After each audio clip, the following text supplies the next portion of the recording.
जो modified D shortage bridge होता है ना, उसमें आपका एक रजिस्टर भी लगा रहता है, प्लस हम एक एक्स्ट्रा रेजिस्टेंस भी लगाते हैं, और इस वाले में भी एक छोटा सा रजिस्टर लगा रहता है, और इसमें भी हम एक एक्स्ट्रा रेजिस्टेंस लगाते हैं। तो इस केस में क्या होगा, इस केस में फेजर डायग्राम भी बनाया जा सकता है, वो भी इजी है, सिंपल ही है, लेकिन थोड़ा सा एक कॉन्सेप्ट अब बढ़ जाता है उसमें। मैं आपको दिखाता हूँ। मैं रेफरेंस फेजर बनाऊँ जैसे ही, मैंने यहाँ पे क्या मार्क करके रखा है, ये है C1, ये है स्मॉल r1, ये है कैपिटल R1, ये है C2, ये है स्मॉल r2, ये है कैपिटल R2। अब ये तो मैंने डिसऑर्टिस ब्रिज के लिए आपको बना के दे दिया, लेकिन एक्चुअल सिनेरियो में ना कभी भी ये ब्रिज यूज़ नहीं होता है, हमेशा मॉडिफाइड डिसऑर्टिस ब्रिज होता है, जिसमें कि आपके ये कंपोनेंट्स लगे होते हैं रेस्पेक्टिव लेग्स में। कंपोनेंट्स का मतलब ये नहीं है, क्योंकि एक्चुअली होता क्या है ना कि कोई भी कैपेसिटर आप उठा लीजिए तो वो आइडियल नहीं होता है, उसके साथ एक स्ट्रे रेजिस्टेंस आएगा ही आएगा। तो मैं क्या कर रहा हूँ कि कैपेसिटर को C1 मान रहा हूँ और इसको R1 मान रहा हूँ, मतलब स्मॉल r रिप्रेजेंट करता है जो इसके साथ इनहेरेंटली अटैच्ड है, और ब्रिज के कंडीशन को मैं फुलफ़िल करने के लिए इसके साथ एक एक्स्ट्रा रेजिस्टेंस भी लगा रहा हूँ, और इसके साथ भी एक एक्स्ट्रा रेजिस्टेंस लगा रहा हूँ। अब मुझे कुछ और वोल्टेजेस भी मार्क करने पड़ेंगे इसमें, क्योंकि ये ब्रिज जो है आपको, इसको हम सेपरेट नहीं कर सकते हैं C1 और R1 के वोल्टेज को। सिमिलरली हम C2 के R2 को और अक्रॉस वोल्टेज को भी सेपरेट नहीं कर सकते हैं। तो फेजर डायग्राम में मुझे VC1 और VC2 भी प्लॉट करना पड़ेगा अपार्ट फ्रॉम V1 V2। ठीक है, तो मैं फेजर डायग्राम में कॉन्सेप्ट को यूटिलाइज़ करते हुए सबसे पहले रेफरेंस फेजर बनाता हूँ। रेफरेंस फेजर मेरा होगा इन दिस लाइन, कुछ यहाँ कहीं होगा I1, और जैसे ही मैंने I1 प्लॉट किया तो मुझे क्या पता चल गया कि I1 इंटू R1 पता चल गया, स्मॉल r1, और I1 इंटू कैपिटल R1। तो मैं यहाँ पे I1 इंटू स्मॉल r1 भी प्लॉट करता हूँ, और I1 इंटू कैपिटल R1 भी प्लॉट कर देता हूँ। ठीक है, जैसे ही मुझे I1 पता चला तो मुझे जो कैपेसिटर का जो कैपेसिटेंस पार्ट है, बस जो स्ट्रे रेजिस्टेंस के अलावा है, जिसको मैं यहाँ पे EC1 से रिप्रेजेंट कर रहा हूँ, उसको मैं यहाँ प्लॉट करता हूँ, तो वो 90 डिग्री फेज लैग होगा I1 के लाइन से। अब जो real value of the voltage across the capacitor है, उसमें तो रजिस्टिव पार्ट भी इंक्लूड है, हम उसको बाइफरकेट तो कर नहीं सकते हैं, तो वो होगा EC1 plus I1 time small r1।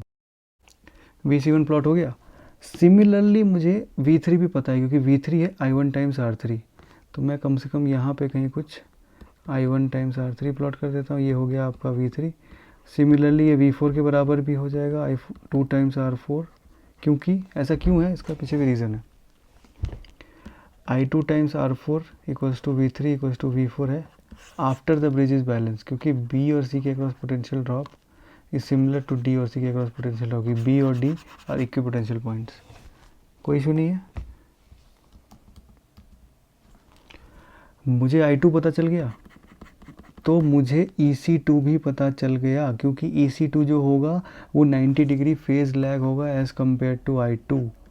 और इस बात का आपको ख़ास ख्याल रखना पड़ेगा कि आपका EC2 और EC1 का वैल्यू बराबर होगा, क्योंकि मैं आपको बता रहा हूँ पहले ब्रिज बैलेंस के कॉन्सेप्ट से V1 इक्वल्स टू V2 होगा, और जैसे ही V1 इक्वल्स टू V2 होगा तो इसका मतलब कि इसके सेपरेटली रेजिस्टिव कंपोनेंट्स और कैपेसिटिव कंपोनेंट्स भी बराबर होंगे, इंडिविजुअली बराबर होंगे। दोनों कंपोनेंट्स आपके इस वाले एक्सिस में भी और इस वाले एक्सिस में सारे कंपोनेंट्स बराबर होंगे। अब चेंज तो आपका उधर वाला कंपोनेंट हो रहा है। अब आप पूछेंगे कि मैंने EC1 इक्वल्स टू EC2 कैसे लिख दिया, EC2 भी इसी लाइन में आएगा, ये तो पता है कि इस लाइन में आएगा, पर ये मैग्नीट्यूड भी इसका इसके बराबर होगा, क्योंकि अगर मैंने ऐसा नहीं किया ना, जब मैं इसका फेजर सम करूँगा ना, तो आप देख लीजिएगा कि वो V1 इक्वल्स टू V2 आएगा ही नहीं, अगर मैंने इसको कंसिडर नहीं किया। तो पहले V1 इक्वल्स टू V2 आया है, उससे मुझे पहले से पता है कि EC1 इक्वल्स टू EC2 आएगा। ये चीज़ याद रखनी है, थोड़े थोड़े पॉइंट्स याद रखने होते हैं, एक बार आपने प्रैक्टिस किया तो आपको याद रहेंगे। ठीक है, अब मुझे EC2 पता चल गया, तो मैं VC2 निकालने के लिए जो कैपेसिटर का जो होल के अक्रॉस वोल्टेज है, उसके लिए मैं अभी आपको बताता हूँ क्या करना पड़ेगा। फेजर सम करना पड़ेगा किसका, EC2 plus I2 times small r2। मैं I2 टाइम्स स्मॉल r2 पहले प्लॉट करता हूँ। वो I2 टाइम्स स्मॉल r2 कुछ यहाँ होगा, और I2 टाइम्स कैपिटल R2 कुछ यहाँ होगा। ठीक है, अब जब मैं I2 टाइम्स स्मॉल r2 का फेजर सम करूँगा विथ EC2, तो मुझे VC2 निकल जाएगा, क्योंकि VC2 मैंने टोटल वोल्टेज निकाला है अक्रॉस द कैपेसिटर, जो आइडियल कैपेसिटर नहीं है। तो मैं इसका फेजर सम जैसे ही करूँ तो ये क्या आ जाएगा मेरा, ये हो जाएगा VC2। सबसे पहले मुझे V1 निकालना पड़ेगा। V1 क्या है? VC2 प्लस I2R2 का सम। ये क्या है? V1 इक्वल्स टू V2 है, ब्रिज बैलेंस के कॉन्सेप्ट से। अब मैं V1 प्लस V3 करूँ तो मेरा V आ जाना चाहिए। V3 मैंने प्लॉट किया था यहाँ पे। ये है आपका सप्लाई वोल्टेज V। ये बन गया पूरा फेजर डायग्राम। तो ये बस इसलिए करना पड़ा हमको क्योंकि हम VC2 को अलग अलग बाइफरकेट नहीं कर सकते हैं। EC2 अगर मुझे सिर्फ प्लॉट करना होता, या मैं R2 और R2 को क्लब कर सकता, स्मॉल R2 प्लस R2 के अक्रॉस वोल्टेज को मैं क्लब करके लिख सकता। तो सिमिलरली ये डिसऑर्टिस ब्रिज जैसा ही बनेगा, बस एक कंपोनेंट उसमें एक्स्ट्रा लगेगा। ठीक है, ये भी क्लियर है आपको? चलिए ठीक है, थैंक यू सो मच।